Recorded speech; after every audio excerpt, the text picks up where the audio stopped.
wabarakatuh. Hai sahabat Ukhuwah, kembali lagi nih. Saya Syarifah Dawiyah, senang sekali menemani Anda dalam program Ngopi, Ngobrol Penuh Inspirasi. Untuk episode kali ini, kita akan mengulik sebuah buku yang berjudul Dongeng Jendela Kamar. Buku ini adalah karya salah satu mahasiswa Universitas Islam Negeri Raden Fatah Palembang.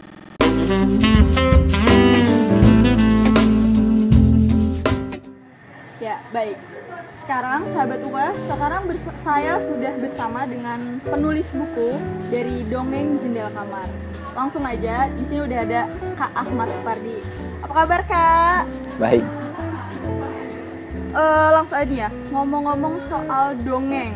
Kan kalau dongeng itu kan biasanya ya, kita itu berimajinasi tentang khayalan gitu. Nah, kalau menurut Kak Pardi sendiri, dongeng ini maknanya apa sih, Dongeng Jendela Kamar? Kenapa harus diberi judul seperti ini?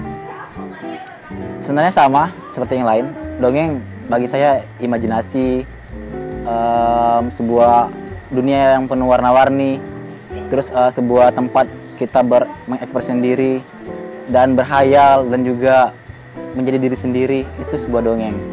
Dan jendela kamar seperti biasa, jendela kamar. Jendela kamar itu hal-hal yang privasi kan. Jendela itu hal-hal yang berawal dari ketika kita dari dalam keluar itu jendela, dan kamar itu ruang lingkupnya hal-hal yang privasi, yang ruang kita sendiri.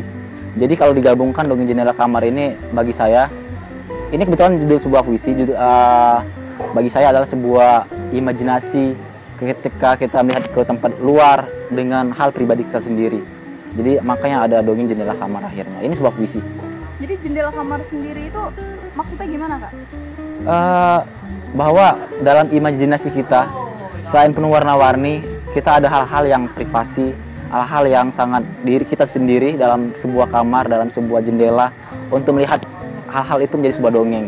Jadi dari diri sendiri, dari kita yang bukan apa-apa ini, yang sangat privasi ini, ketika ada jendela kita menjadi sebuah hal-hal yang penuh warna-warni, menjadi dongeng jendela kamar. Itu salah satu. Ini salah satu contoh dari puisi yang ada dalam buku ini.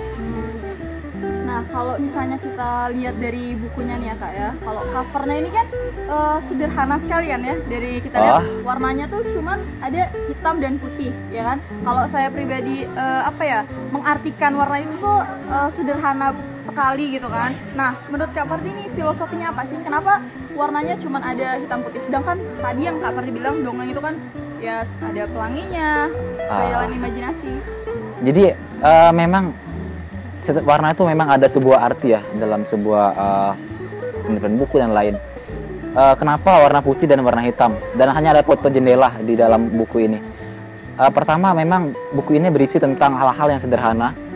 Dalam buku ini tidak menceritakan hal-hal yang besar, bukan tentang tentang pemberontakan, bukan. Ini hal-hal sederhana tentang jendela, tentang kamar, tentang horden dan lain. Dan ini tapi bukan isinya tidak sederhana itu sebenarnya. Jadi dengan hal-hal yang kecil itu, dengan hal-hal yang sepele itu, kadang-kadang kita bisa menggali hal besar di balik itu. Jadi misalnya tentang jam dinding misalnya. Kan jam dinding sangat sederhana ketika kita lihat di dalam kamar kan. Tapi ketika kita gali secara dalam, bahkan secara filsafat dan lain, jam dinding di kamar itu bahwa ada waktu-waktu yang kita tertinggal, ada waktu-waktu yang di depan yang kita hadapi, ada waktu-waktu yang kita sedang kita hadapi. Itu sebuah cerita sebenarnya yang tidak sederhana sebenarnya. Walaupun kelihatan sederhana, tapi sangat tidak sederhana. Jadi begitu juga dengan warna hitam dan putih ini. Kelihatan sederhana sebenarnya, tapi ini sebuah tidak sederhana, tapi isinya penuh dengan penggalian, penuh dengan hal-hal yang bisa diisi, intinya. Makanya hitam putih adalah warna yang sangat bersahaja, namun sangat penuh dengan maknanya. Nah, jadi kira-kira ada berapa puisi sih, Kak, di buku ini tuh?